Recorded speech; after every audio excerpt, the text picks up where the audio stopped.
Adrian Amos, Aaron Rodgers, Zach Wilson. We're getting into all of it right here on the show. Let's go.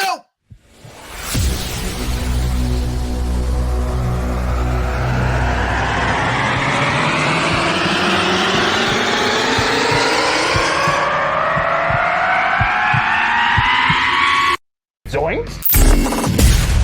It is unequivocally the Super Bowl for New York Jet fans. Field Yates, baby. Field Gosh darn Yates. Let's bring him on the show. Come on, people. Connor Rodgers is joining the show. What's up, Connor? But Trevor Gosh darn Sycamore, baby, for me, personally, my favorite New York Jet of all time. Wow, it's great to be on. What an intro that was right there. Paul, nobody does an intro like you, man. Paul, you give the best intro of literally any podcast that I've ever been. I'm gonna lose my gosh darn bananas.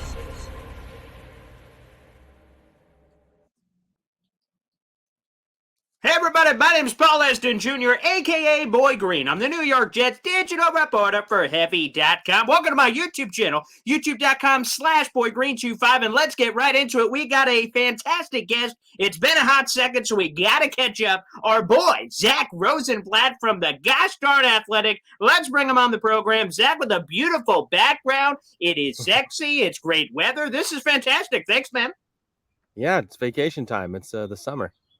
That's right. So I'm sure that you were probably happier than anybody about that mandatory minicamp being axed. Did you even whisper that into Salah's ear? Are you the reason? Oh, the whole media group was very excited. Nothing better than getting to have your break start earlier, especially because training camp starting earlier this year for the Jets. So we're pretty happy about that. We do have, of course, breaking news to get into, but before we get to that, let's keep going kind of chronologically here with the mandatory minicamp stuff. Like, I'm sure it wasn't the sole reason, but I mean, we kind of saw it earlier today with the Stephon Diggs drama. Oh, no, he's not at camp. Bills people are getting asked questions all over the place. Well, Quinnen coulda, shoulda, woulda was supposed to be there, but waved the magic wand. He didn't have to be because there's no minicamp to be had. So how big of a factor or at least nicety is that at the end of the day, there's no fine, there's no nothing. This can gets kicked down the road here for at least 40 days and change. Yeah, I think it's definitely just the latter. I don't think a part of their decision process, but I do think that there is some benefit to you don't have to deal with the questions. You don't have to deal with the awkwardness of him not being there. You can, the last thing, Salah's last words on Quinnen are that he knows the deal is going to get done. So we go into the offseason and that's the last thing we've heard about it. It's definitely a positive that they don't have to deal with that. And then, if it gets closer to mid-July and we still haven't gotten any resolution on Quinnen, then we could start getting worried. But Salah seems confident it's gonna happen soon. I'm not sure they've really made much progress recently, but I do know both sides want to get a deal done. So it's just a matter of time. And ideally you want him there for day one of training camp. I think he will be, regardless of what happens here. But there's still, some sticking points that both sides are dealing with. But ultimately, Quinnen Williams is going to be a New York Jet. I don't think there's any concern about that. Zach, you're enjoying your first offseason as a member of the Jets beat because last year, obviously, getting thrown right into the mix in the middle of it. So I ask you, with that being said, again, I guess you only have the lens that you have, but Robert Saleh has been weirdly optimistic. I meant like weirdly going out of his way to say, oh, this is going to get done. He said similar on the Rich Eisen show. Is that just Saleh fluff? Because we've had that with the interest. Oh, yeah, totally going to be back. But now, I'm kind of like every time he says anything about an injury, I'm kind of like, Saleh, I don't know, man. After everything he said, I'm not really sure I can take it. So at the same point, is there a certain lens to what he's saying, or do you actually believe him that he has some, belief that this is actually going to get done? It's not just coach fluff. I think it's a little bit of both, weirdly. So I think that there's reason to be optimistic that a deal gets done before training camp because I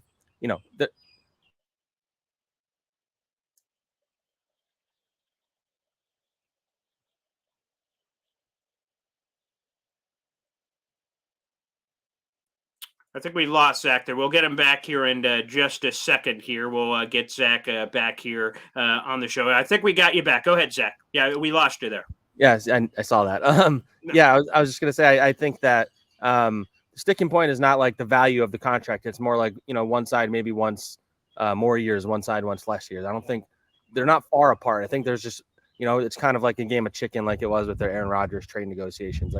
Both sides want to get the deal done. Both sides want a certain thing. And then it's just going to matter of like who's going to relent. And I don't know who that's going to be. The Jets don't feel like they're in a rush, which is why, I think from the business side of things, I don't know if they would say we're 100% going to get this done before training camp. I think Salah's always going to be optimistic, and they need Quinnen for this defense, and he's not going to say anything else. So I think there's reason to be optimistic, and there's also reason to say I don't know that it's 100% going to happen before practice. All right, let's get into the splash. Kind of out of nowhere, quite frankly. The Jets signed Adrian Amos. He is the 6th Aaron Rodgers teammate of all these different guys that have joined the crew this offseason. Zach, did it seemingly come out of nowhere as much to your understanding that it seems like it did from a Jets fan perspective of us just kind of, being on social media going, whoa, there it goes? Because it seemed like the Jets were kind of intimating that their safety group was fine. Yeah, I wouldn't say I was shocked by it. Because surprised is probably the better word, just because, there wasn't any rumblings about it. But, I think at the beginning of the offseason when I would make my free agency list, I always included Amos just because, it was obviously needed another safety, whether that was a number 2 or number 3 safety. He's a guy whose value has gone down a bit because he had a down year, but historically he's been a pretty good coverage safety, and that was one of their weaknesses. And the Packers connection to a degree, even though he's on defense. So, I think it makes sense, and it's kind of signing Douglas has done almost every year. He often will do a veteran signing in the middle of the offseason, right before training camp, right at the end of training camp. And I think it fits that mold, low-cost guy who can contribute either as a starter or as a third safety, and I think it was a smart move. He's a guy who, if he's healthy and he can play like he did even 2 years ago, then you have pretty good value right there. And I don't think Douglas is ever going to overspend on the safety position. I think that's become pretty clear. I am interested to see how he plays these 3 guys because historically they've all played the same position. Amos is a little different in playing style than the other 2. So I think there's a little more leeway to have Amos play with, Clark or Whitehead. But I think they like the versatility they can bring. And, they have a lot of cornerbacks that they believe in. And so this adds depth. And I think now you have 3 safeties that are locked in. And then it's going to be fun to see who fights it out for that 4th or if they keep 5 spots because you have Ashton Davis, you have Tony Adams. You have Jarek Bernard-Converse, who also can play corner, and then Trey Dean, the undrafted guy. So that'll be an interesting competition. Ashton Davis, weirdly, his contract could be held against him just because if you cut him, you save a bunch of money, but they do value him on special teams. But, yeah, that'll be you feel good about the 3, and then, whoever's the 4th guy, they liked him enough to say he was the 3rd one going into this offseason. So the safety group you feel a lot better about now, just like it's kind of like, Joe Douglas, it seems like at these positions of supposed weakness on defense, he's filled it out with like a bunch of solid guys instead of spending a lot of money on it. You look at the defensive tackle, I think, they were trying to get like Fletcher Cox, Calais Campbell. Instead, they settled on Quentin Jefferson and Al Woods, 2 solid veteran guys. It didn't cost much. You're maybe going to slide JFM in more. You're going to slide in Michael Clemens more. And that's a solid group. You don't need a star next to Quinn. You need a solid player. And so that's what they're doing there. And then linebacker, maybe there's a move to be made. I don't know if it's Quan or somebody else. And then safety, you found another guy that you can trust. So they've good depth pretty much around the roster outside of the linebacker right now, I would say. Well, let me ask you, because it's interesting with the 3 safeties you mentioned, 2 of them being very good in the box, or better, rather, Jordan Whitehead and even Chuck Clark. Could that be potentially the 3rd linebacker, since they're not always on the field, that maybe that guy could slide into the box more, and then you have some of those quasi-free safety looks? Could that potentially be on the table? Yeah, I think that's a great point. Honestly, I hadn't even thought about that until you brought it up. But, yeah, I do think that there's some logic there, especially Chuck Clark, I think, plays in the box. I think he's at his best in the box probably. So, yeah, it gives you some versatility. I mean, Michael Carter II is going to be playing a lot too, so you're not going to play 3 linebackers a lot. They didn't really last year. That's the one thing I think Quan is a fun player, and I think he's very well loved in the locker room. The extreme passion the fan base has for him has always slightly confused me just because I don't think he made a huge impact last year. I think he was a solid 3rd linebacker, but ultimately, I forget what the percentage of snaps he played was, but it wasn't very high. In this defense, you need 2 solid linebackers, and then the 3rd guy can be, maybe a developmental guy like Sherwood or Zaire Barnes, or you can bring a safety down. But they're going to play more defensive backs more than they're going to play 3 linebackers most of the time.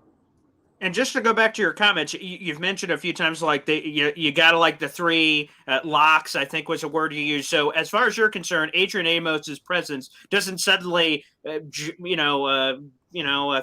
Jordan Whitehead or Chuck Clark to the side. Those three guys, from everything we understand, are going to be on the roster outside of something crazy. Yeah, absolutely. Especially 'cause they restructured Whitehead's contract pretty recently, which is usually a sign you're keeping him because it wasn't a pay cut. It was just a spread out of the cap hit. So if it had been a pay cut, maybe he's on the bubble, but they like him more than I think the fan base does. And I think they think in year 2 in the system, he'll be better.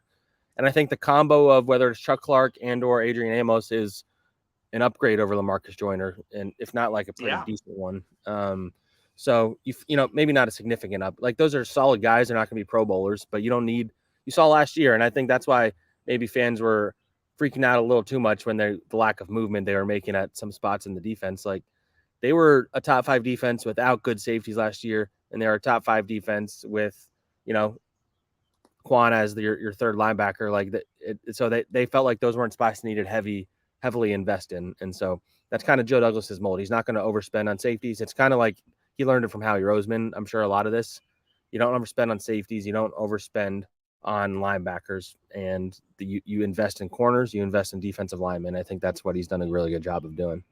Again, we're speaking to Zach Rosenblatt, baby. Make sure you give him a follow on the Twitter sphere. He's one of the best in the freaking business, as far as I'm concerned. And Zach, let me also ask you about the other free agency potential splurges, the Dalvin Cook thing. Now, Zach, I don't know how many others are like me and you, that we've kind of questioned the backfield, that Breece Hall coming back 100%, everything's all hunky-dory. You've been a guy that have been on it the entire time. I don't know. I mean, I know that's what they're saying. I don't know. I'm in the same boat as you. So that makes this Dalvin Cook thing very interesting because Robert Saleh, when he was asked, said, obviously we're going to turn the stones over. He didn't say that when DeAndre Hopkins' question was asked. He smacked that down. Zeke, who is also another running back, which is interesting, smacked that down. So leaving the door open on Cook, is that something to read into? Is that nothing to read into? What's your sense there?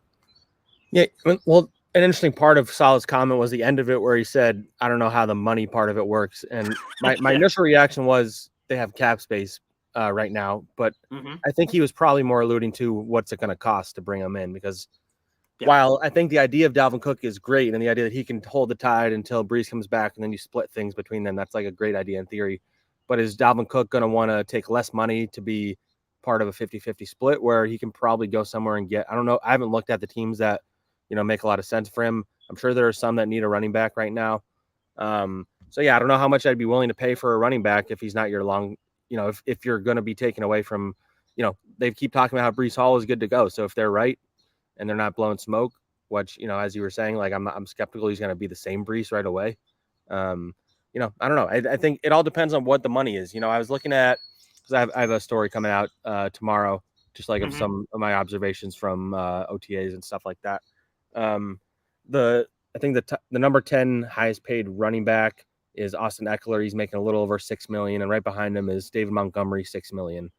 I don't think he's going to want less than that, I would think. Are you comfortable paying? And that's like probably the high end of what I'd be even willing to consider if I was the Jets, because it's a running back. I just don't think it ever makes sense to overpay a running back, even though Dalvin Cook made the Pro Bowl 4 years in a row, so he's a good player. But if Joe Douglas wants to get creative with the structure and there's a lot of incentives and you're spreading it out with void years or whatever, then maybe it makes sense. But once you start going above that, it doesn't really make much sense to me, especially if he's not the no doubt number 1 running back on your team, which this team is very, very high in Breece Hall. So I don't know. It's going to be an interesting spot. I just think if Dalvin Cook's goal is to go and win a Super Bowl, then maybe the Jets are a team he's willing to take a pay cut for.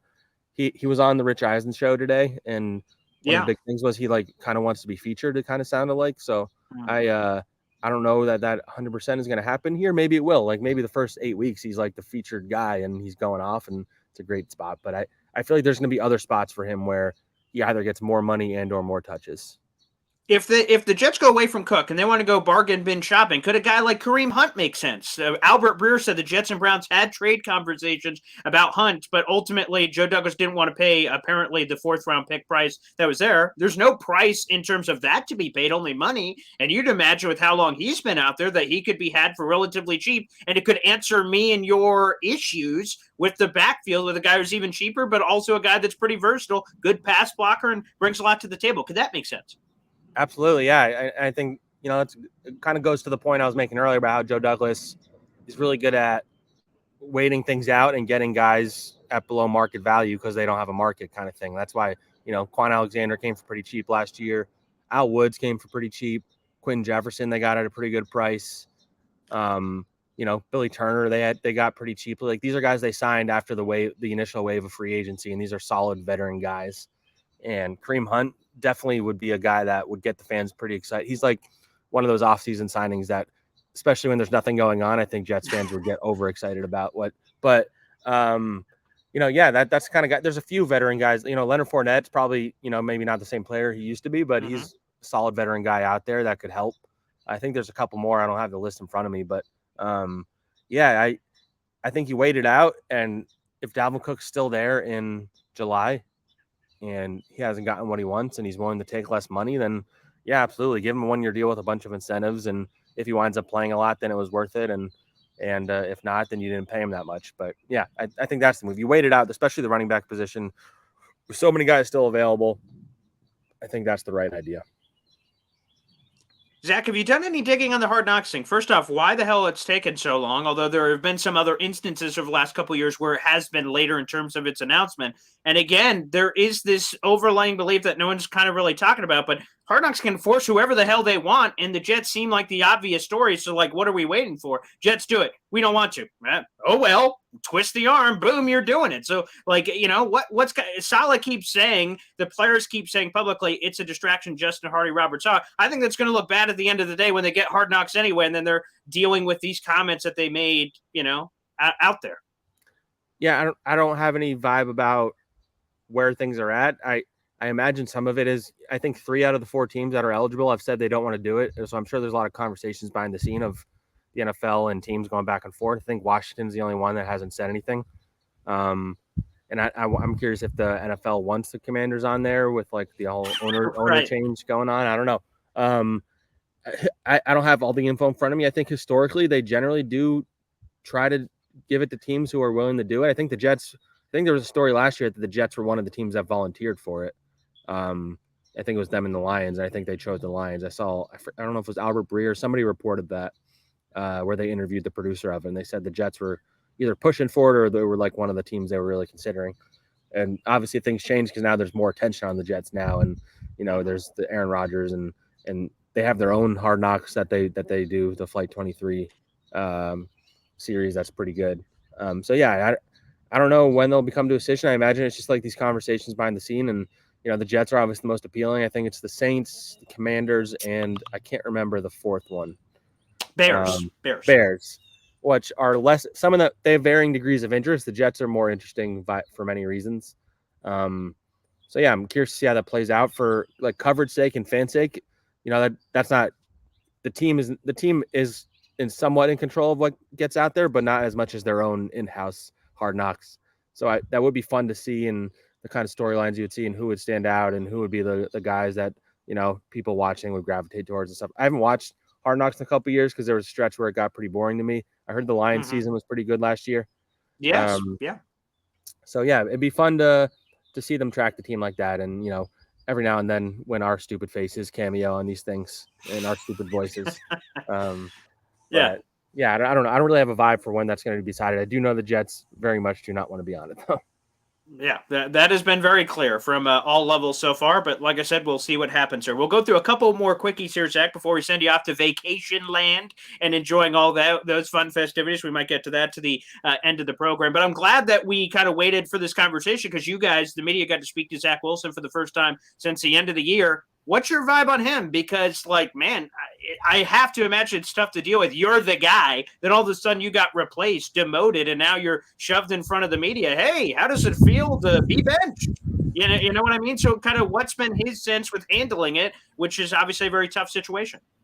Yeah, I think he handled it pretty well. I think, it's early, but you did kind of get the vibe that it does feel like there's a little bit of a weight off his shoulders. And he was like a little light, like he just feels lighter, like his just vibe feels lighter. And because there is a lot less pressure on him, there's a lot less attention on him. He's working with his hero. He's spending a lot of time with him. Aaron Rodgers has raved about Zach. Sorry, there's gardeners in the background. I love it. I love the other noise that's happening here. This is as live and real as it gets. So yes, this is fantastic. What happens when you go outside? There's always a risk of that. Yeah. But yeah, I think he had pretty good answers. I think he has the right idea. He knows how bad these last 2 years went. He knows he could have handled some things better. I think, I found it. I think the most interesting thing to come out of that was how he kind of went out of his way to talk about the previous coaching staff. First, he kind of mentioned how LaFleur also needed a fresh start, and then on the follow up, kind of said how it's nice to have an experienced coaching staff. Like they're clearly, as you know, with that story I wrote earlier this year, there was obviously a disconnect between him and LaFleur. I don't think that was the root of the problem, but I think it was a problem. The Jets have admitted they should have brought in a veteran, all that stuff. So Zach's getting that stuff he should have had as a rookie now, 2 years late, but he has that NFL experience. So you hope this all works out for the best for him. And I think the preseason is going to be kind of fun for the Jets because you're going to see a pretty significant amount of snaps for Zach Wilson, and you're really going to get to see if he's gotten better or what he's gotten better at. We'll see some in training camp, but it's not the same as a game setting. So I'm looking forward to seeing how he handles himself in the preseason. That'll go a long way toward determining his future in the NFL. It sounds like from what Robert Saleh said at the owners' meeting that Zach Wilson is going to be QB2, but people on the outside of the team, as analysts saying, man, Teddy Bridgewater, hey, Nick Foles, these guys that have some level of linkage or connection to the team, the way the Jets are talking, I think it would look bad if all of a sudden they flip to one of those guys. Zach Wilson must not be looking good for that to happen. But are those realistic possibilities, not considering injuries, that they'd go in some of those waters if there was a connection to be had, whether it's Foles, Bridgewater, or a different name that we're not talking about? No, I don't see that happening. I think they are comfortable with their trio. I think, they're confident Rodgers will stay healthy all season, and they like Zach as a talented number two, and Tim Boyle, who knows the offense, as the emergency third guy. Maybe if Zach was a disaster in training camp in preseason, maybe they reconsider that, or if Zach gets hurt or Aaron Rodgers has a scare of some sort, something like that, maybe that you adjust the formula a bit, because this is a team that wants to win the Super Bowl and you have to be prepared. So I get the desire for that, but yeah, I don't see that happening. I think they're going to roll with these three unless something changes in the training camp. Zach, you are our eyes and ears, so we are paying attention to your Twitter feed when OTAs are going on. There's a couple of shots of SNY or something grabbing someone throwing a pass or whatever the Jets feed us, but everything else, we're all just kind of going through you on your play-by-play articles of some of the other stuff that happened that people didn't see. Who stood out in your minds during OTAs, whether players that we know or players that we're going to become familiar with as training camp rolls around? So I don't want to step too much on the toes of the article I have coming on tomorrow, but yes. I'll shout out a guy that I mentioned in my most recent takeaways, and that is Jason Brownlee, the undrafted receiver from blanking on the school he went to. Let me get that. Yeah, go ahead. We need to be better. Yeah, that's right. Yeah, I know. It's at the tip of my tongue. I can't. Was it Southern Miss, maybe? Yeah, I think that's right. Yeah, I think that's right. But he stood out. I think every practice I saw Southern Miss. You're right. Yep. Wow. Yep. Okay. So I still got it. All right. But yeah, at the last practice, he made this great one-armed catch from a Zach Wilson throw in the end zone. Aaron Rodgers went out of his way to shout him out, which I thought was cool. Him and Xavier Gibson. He's got good size, and I think he has a chance to push Denzel Mims for that. I guess it would be the fifth or the.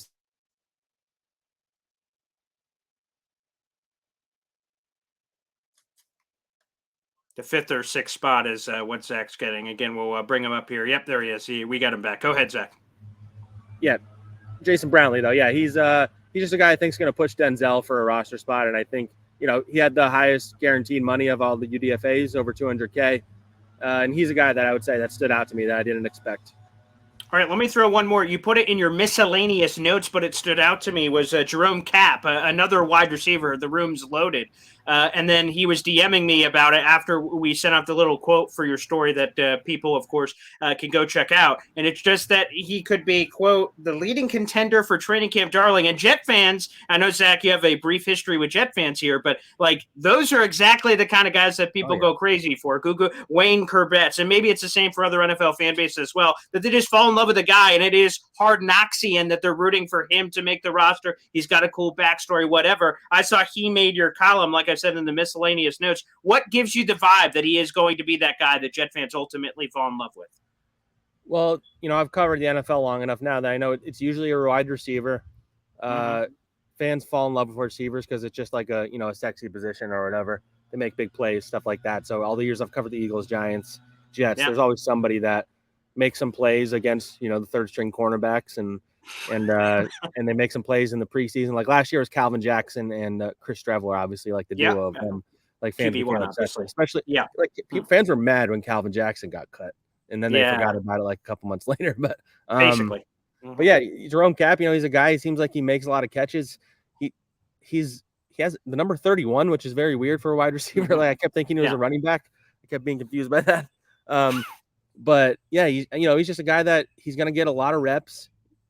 Probably with Zach Wilson. He'll probably get a lot of reps with Zach Wilson, I imagine, especially if receivers are resting. Like they have a lot of veteran guys. Like he'll get preseason reps. Like he jumps out to me as a guy. Him, Xavier Gibson, Jason Brownlee. Like those are the guys that I think are going to. Xavier Gibson's short, fast. Like he makes a lot of sense in that way. But yeah, Jerome Cap. They targeted him a lot in the last day. He was making some really good catches and yards after the catch and stuff. So that's what you look for. You look for guys who make plays, and I think he should do that in camp. Let's end on Aaron Rodgers. Why not? And I'm curious, for a guy that all of us have known from his resume for his 18 years in Green Bay, and then all of a sudden he's dropped in your life. You're covering the Jets, whether he was on the team or not. He's just dropped in for you to ask questions, analyze, and do your job with. How is that first, couple of months been being in front of Aaron Rodgers, and whether or not you had some preconceived notions of Aaron Rodgers and whether they were answered, quelled, or TBD with some of your thoughts? I think it couldn't have gone much better other than the injury part. Obviously the calf injury was not ideal, but I don't think it was like a big deal. And I think, I think the biggest surprise was just how like all in he really is. And it's early. We're in the honeymoon stage. Like he's playing everything right. He's very smart. He knows what the fans love to hear. He's going around town, all that stuff. But I do think the stories you hear from players where they're like, he'll pop into our tight end meeting and quiz us, or he'll pop into the offensive line and say, hey, make sure you guys look for this and this. And he'll stop Nathaniel Hackett and tell him, you got to explain that better. Like he's like, he really is another coach. And you saw that on the days where he wasn't practicing fully. He was out there with the quarterbacks, coaching them up. You'd see him off to the side, talking to Jason Brownlee, and he's like, do you want to go that way and this way and that way? And talking to the tight ends, and he's talking to Sauce Gardner. And like, so he really is like embracing this new journey he's on. And, we'll see if that keeps going or if things go badly, if it's still as hunky dory, but all positive. And the fact that he like is basically another coach out there, I think is not something I necessarily expected. All right, and we're super early here, but I'm just kind of curious because I've gone both ways about it. Do you expect this Aaron Rodgers Jets thing to go off to a quick start in terms of their own stuff? I know they're going to be facing some good teams at the beginning of the season. Is it going to get off to a hot start? Is it going to be slow? Because, of course, as an optimistic guy, glass half full, I remember when Peyton Manning went to Denver, that first game of the season to kick off the year, he had like 6-7 touchdown passes against the Baltimore Ravens. And we were like, whoa, here we go, baby. And I could only imagine how Jet fans could react if that's the result on Monday Night Football against the Buffalo Bills. So could we get a hot start with the history with the offense, or could it be something with so many pieces and him just being dropped in that, we have to be realistic that this could be a bit of a process? What do you think? It's early. So it's hard to say. Like, I think we'll know in week 1 if it's going to be a fast start, honestly. Okay. There is an interesting thing is these receivers really have to get used to playing with Aaron Rodgers. Like you heard over the years about young receivers having a hard time, adjusting to the way he does things and the hand signals and the adjustments he makes at the line and stuff like that. Him coming to OTAs, I think, is a very beneficial thing. but I still think they are a ways away from like having the full comfort and the full breadth of the offense and all that stuff. So, and the offensive line hasn't really played together yet. So there's a lot of things that they're going to have to adjust. And I think those adjustments, it takes a while. It does help that you have him, you have Hackett, you have Alan Lazard, you have Randall Cobb, you have Billy Turner, you have all these guys who know the offense. Even Todd Downing, him and Nathaniel Hackett go back pretty far. And so they have the pieces in place to make it a quicker transition, but you don't know how everybody else is gonna take all this stuff in. It's a new offense, new terminology, you have to learn, new quarterback, new tendency, new timing. So there's a lot of stuff. And so it wouldn't surprise me if it was bumpy in the beginning, but Aaron Rodgers is a different kind of quarterback. So maybe. In your mind, Zach, and last one here before we get you out of here, again, we'll be sending you on your lovely vacation that'll be coming up soon here, is Mekhi Becton. If the Jets say, hey, you're playing right tackle, you're sitting on the bench, or you're competing for right tackle, rather not just being handed a job. You compete for right tackle, you're going to be on the bench because Robert Saleh went about as far as you could say that Dwayne Brown's going to be starting left tackle, and Mekhi didn't want to play. What do you think he does? Does he goes, F you guys, sit me, I'm the left tackle, and that's the only thing I'm doing? Or does he just say, hey, all right, fine, you bastards, I'll play right tackle? Yeah, I don't think there'll be an issue in there. I think maybe he'll let his frustrations be known. I mean, even if you look last year, George Fant was pretty open about his frustration about being moved around back and forth. I don't think they have issue with guys necessarily voice. I don't know if they loved, how he did it this most recent time, but he's made it clear he wants to be a left tackle, but Dwayne Brown, it's going to be hard to knock him off the spot, is what Saleh said. And I wouldn't say Mekhi's a lock to be the right tackle either at that point. I think Max Mitchell and Billy Turner are both guys that are quality NFL offensive linemen, and they've been playing within the last 2 years, and Mekhi hasn't. So he has a lot of ground to make up. He hasn't practiced at all in OTAs. So, I think it's a good problem to have. I think they have talent at both spots and depth. But yeah, I think ultimately Mekhi.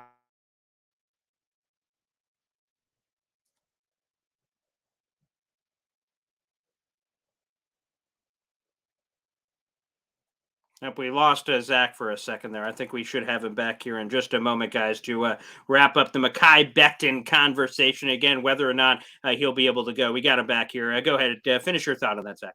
Yeah, I was just saying Mekhi will be the right tackle if they tell him he's the right tackle. It's pretty simple. Okay. Yeah, that's to me. That's a big thing that I took, that because Robert Saleh dropped a couple of breadcrumbs and a couple of he was direct. He went hey, you know what? Some tackles on this roster can play both sides. Some of them can, are more established. He really laid it out there on the line that we're dancing around it in June, but training camp he did last year. Okay, Mekhi's our right tackle. That's where he's playing. So I just feel that's where we're all setting up, which could lead to beef or maybe no beef. But I just feel we're all being dragged to that ending, and that could be muy interesante, as they say in the Spanish community, Mr. Zack Rosenblatt. All right, Zach, vacation time, baby. Enjoy it. The R&R. Kick your feet back. I'm sure there'll be absolutely no breaking news Jet stories while you're gone, but nonetheless, man, I hope you enjoyed all. Appreciate it. Thanks for having me on again, man. There he is, Zack Rosenblatt, the best in the business. Make sure you subscribe to The Athletic and follow Zach on Twitter as well. Thanks, everybody, for tuning in, and we'll see you.